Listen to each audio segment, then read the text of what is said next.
Welcome to Alabama Resources Subcontractor Safety Training Orientation. Alabama Resources takes safety very seriously and recommends all subcontractors follow these safe practice rules and render every possible aid to safe operations to help maintain a safe working environment for all crew members present on the job site. It is the responsibility of the subcontractor to provide their own safety program for their company and make safety a top priority on Alabama Resources job sites. Failure to maintain a safe work environment may result in termination. Alabama Resources will insist that subcontractors observe and obey every rule, regulation, and order necessary to the safe conduct of the work, and will take such action necessary to obtain compliance. If any crew member is unsure of the safe method to do your job, stop and ask your Alabama Resources project manager. Ignorance is no excuse for a safety violation. No one will knowingly be permitted to work while the crew member's ability or alertness is impaired by fatigue, illness, and prescription or over-the-counter drugs. Crew members who are suspected of being under the influence of drugs or alcohol, or impaired by fatigue or an illness, will be prohibited from working and immediately removed from the job site. Workplace harassment. Alabama Resources LLC has zero tolerance for workplace violence and harassment. Workplace violence and harassment includes but is not limited to intimidation, threats, physical attack, property damage, and any other act of violence. All crew members are encouraged to report to a supervisor any possibility of workplace violence and harassment. All reports will be confidential. Crew members should be alert to see that all guards and other protective devices are in their proper place and adjusted for the intended safe use, and will report deficiencies. Approved protective equipment will be worn in specified work areas or when required or requested by leadership or clients. Horseplay, scuffling, fighting and other acts that tend to have an adverse influence on the safety or well-being of the crew members are prohibited. Do not run, do not jump across open trenches or excavations on the job site or in the shop or office area. Do not distract others while working. If conversation is necessary, make sure eye contact is made prior to communicating. Crew members will not enter manholes, underground vaults, chambers, tanks, silos, or other confined spaces that receive little ventilation, unless it has been tested and ventilated to determine that it is safe to enter.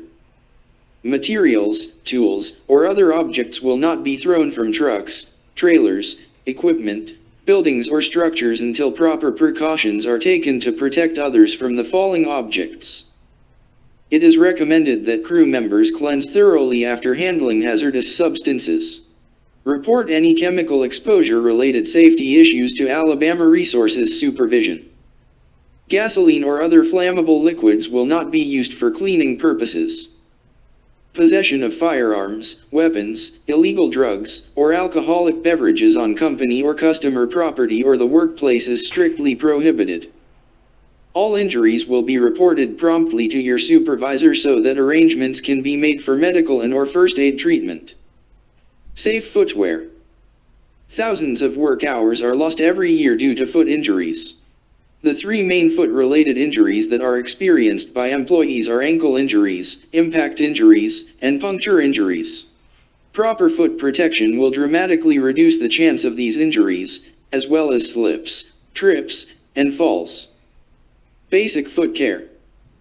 Most foot problems do not require any special treatment, and with just a little extra attention, you can prevent or cure most foot problems like ingrown toenails, bunions, or athlete's foot. Most foot problems occur from not taking proper care of your feet and wearing improper fitting footwear. Keep your feet clean and dry when possible and get rid of those ill-fitting uncomfortable boots. Always tie your footwear securely. Ensure that walkways are clean, dry, and free of debris and clutter. Watch for slick surfaces, puncture hazards, and trip hazards. Remember, if you can't walk, you probably can't work. It is required for crew members to wear industrial work shoes on the job site. The shoes must have complete leather uppers and skid-resistant soles and be in good condition.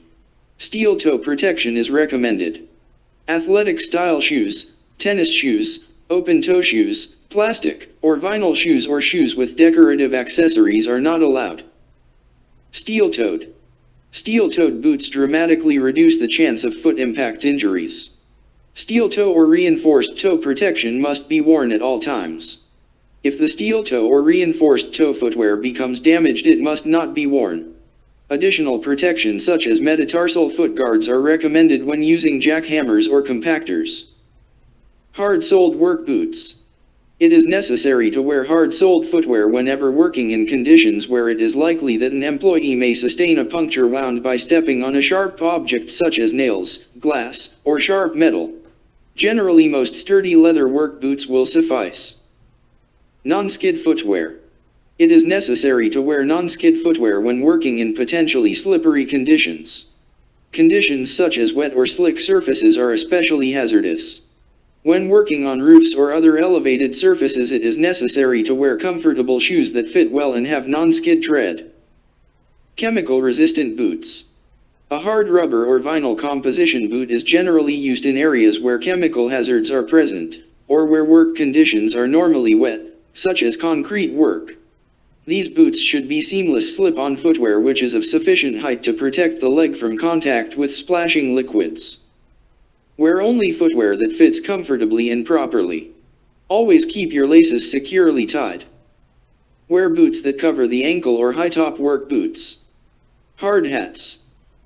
Most head injuries are caused by flying or falling objects, or by bumping your head against something.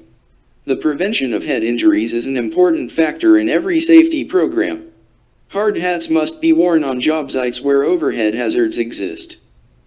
Federal OSHA regulations state, helmets for the protection of employees against impact and penetration of falling and flying objects shall meet the specifications contained in the ANSI safety requirements for head protection, 289.1 and 2. No modifications should be made to your hard hat. A recent Bureau of Labor Statistics, BLS, survey showed, most workers who suffered impact injuries to the head were performing their normal jobs, at their regular work sites, but were not wearing head protection. Most of those injured were not required to wear a hard hat. Controlling the hazards that lead to head injuries are usually difficult to anticipate. Hard hats must be used to eliminate these risks. Proper selection is an important factor in providing adequate protection. Types of protective headgear. Hard hat type designations 1 and 2 determine helmet shape. Type I. These hard hats have a full brim of not less than 1 1/4 inches wide. Type 2. These hard hats are brimless, except for a front bill, and have a peak ridge extending forward from the crown. Watch out for excavations and open trenches on the job site. Digging and other dirt work occur on a regular basis on most construction sites. Job sites change on a daily basis and excavations are made quickly with the use of modern machinery. Every new job on an unfamiliar job site will hold its own hazards which you must become familiar with to do your job safely. Open trenches and excavations are especially hazardous on job sites as they may not be properly marked or barricaded, and may not be readily visible if excavated material has been removed. The traffic patterns of the excavation equipment may also create hazards if regular routes have not been established. The following are guidelines for working around open trenches and excavations on the job. Standard requirements for excavating operations. Any excavation or trench must be properly barricaded or flagged as the work progresses to alert personnel or vehicle traffic to the hazard. Daily inspection of excavations, adjacent areas, and protective systems should be made by a competent person for evidence of any hazardous situations. These inspections should be made prior to work, and as needed throughout the shift. While the excavation is open, utilities must be protected, supported, or removed as necessary to safeguard crew members. Always locate underground utilities before digging. Also contact Regional Notification Center in advance. All trenching must be done in accordance with OSHA regulations. Crew members should not work in excavations where water is either accumulated or accumulating unless adequate precautions are taken. Where the stability of structures adjacent to excavations is endangered, support systems should be provided to ensure stability. Equipment should not be operated near a trench while personnel are working in the trench. Protection should be provided to guard crew members from loose rock, soil, tools, or equipment that could fall or roll into the excavation. Any excavation over 4 feet deep must be properly shored, shielded, sloped, or stepped in any area where work is occurring within the excavation or areas where crew members may be required to move. Piles should be located at least 2 feet away from the excavation. Do not work under loads handled by lifting or digging equipment. All excavations and trenches 5 feet deep or greater must be shored, sloped, or benched to protect workers from hazards of moving earth. Underground utilities.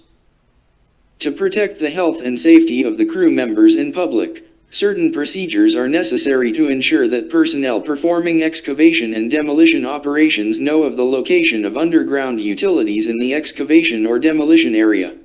Certain safety procedures must be followed to protect from injuries, fatalities, damage to property, and disruption of service.